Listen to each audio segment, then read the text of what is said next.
Jeffrey Epstein. The name alone brings up images of incredible wealth, unchecked power, and of course, horrific. But if you look past the headlines, there's a much deeper mystery. How did a guy with no real business, no product, nothing, become one of the most powerful and seemingly protected figures in the entire world? Today, we're going to try and decode the truly perplexing power of Jeffrey Epstein. Our story really kicks off back in the year 2000, with a 16-year-old spa attendant named Virginia Giuffre. One day, this super-rich, incredibly well-connected woman walks in and makes her an unbelievable offer.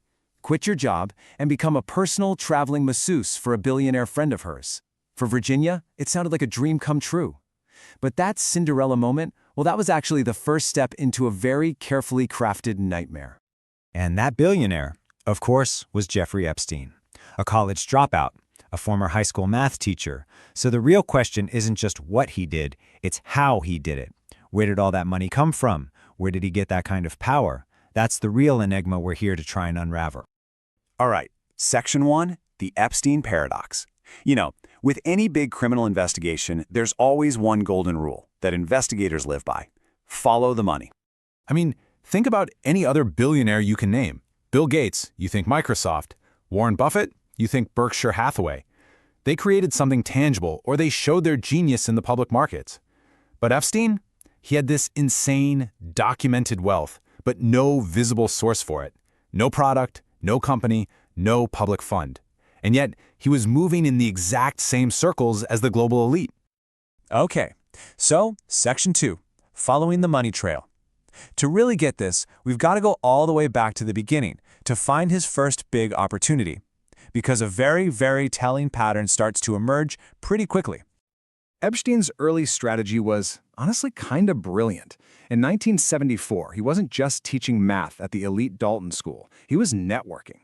He actually used a student's father to get a job at Bear Stearns on Wall Street, get this, without a college degree, and somehow becomes a partner in just 4 years. But then, in '81, he abruptly leaves, taking one absolutely crucial skill with him: how to hide a lot of money for very rich people. So after Bear Stearns, Epstein partners up with a guy named Stephen Hoffenberg at a place called Towers Financial. They were promising these massive returns, but the whole thing was a giant fraud, a classic Ponzi scheme, just using new investors' money to pay off the old ones. By the time it all collapsed, almost $500 million had just disappeared. And this right here perfectly illustrates the Epstein paradox. When the whole scam was exposed, Hoffenberg, who actually called Epstein his closest associate, was sentenced to 20 years in prison.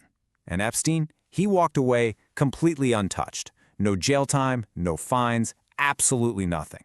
So you have to ask the question, who was protecting him? Well, this is where the story takes a sharp turn into the world of espionage. Hoffenberg himself claimed that Epstein was actually working with intelligence agencies. The alleged link was a British arms dealer named Douglas Leese, who had connections to both MI6 and the CIA. The theory?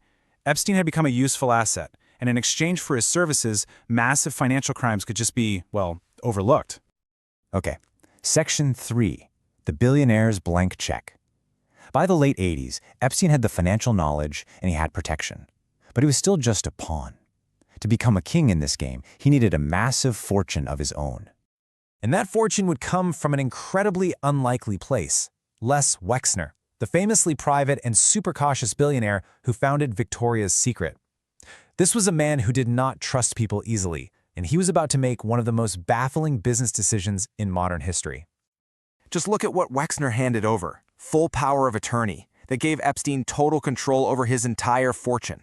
Wexner's enormous Manhattan mansion, his private Boeing 727 jet, sold for $1, and hundreds of millions of dollars in cash.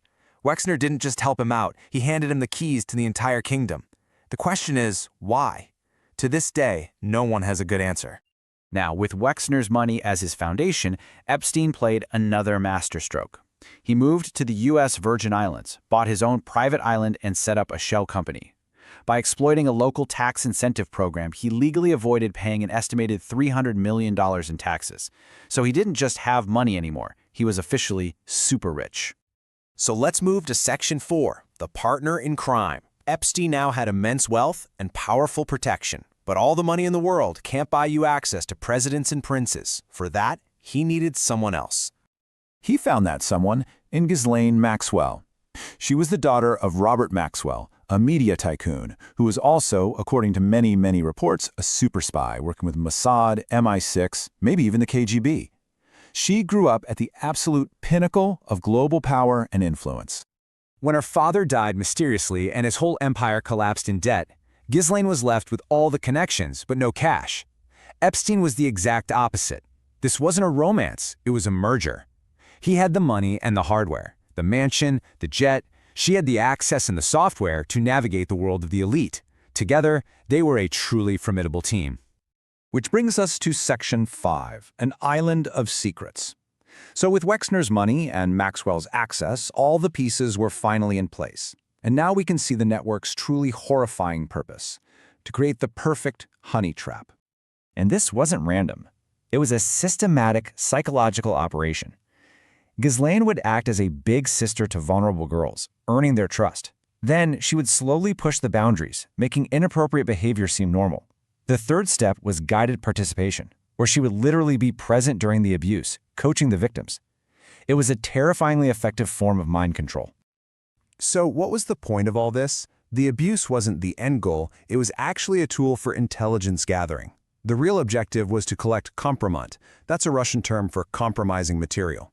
By secretly recording their powerful guests, they were creating blackmail files to ensure loyalty and to maintain control. And this is the critical part. The island was built for this purpose. When the FBI finally raided it, they found the whole place was wired for total surveillance. Hidden cameras were everywhere, inside the walls, in smoke detectors, even in the eyes of dolls. This was never just a party island. It was a sophisticated blackmail factory. Death of a spy master. Epstein's rise was a complete mystery, and as it turns out, so was his death. So let's look at the final chapter for the man who knew way too much. The official story is suicide, but the circumstances are so strange they're almost impossible to believe. On the night of his death, in one of America's most secure jails, you get this whole cascade of coincidences. He was taken off suicide watch way too soon. His cellmate was transferred out, leaving him alone. The two guards on duty both fell asleep, and, most damning of all, both security cameras pointed at his cell just mysteriously malfunctioned. And the physical evidence is just as suspicious. Dr. Michael Baden, a world-renowned forensic pathologist hired by Epstein's own brother, examined the body. He found that Epstein had fractures in his neck, including a broken hyoid bone, that he stated are far more consistent with homicidal strangulation than with suicide by hanging. And so in the end, we're left with this one haunting question. When the FBI raided his island, they recovered hard drives with over 300 gigabytes of data. That data has never been made public. Jeffrey Epstein may be gone, but his secrets and the powerful people they protect remain locked away. And the question is, will they ever see the light of day?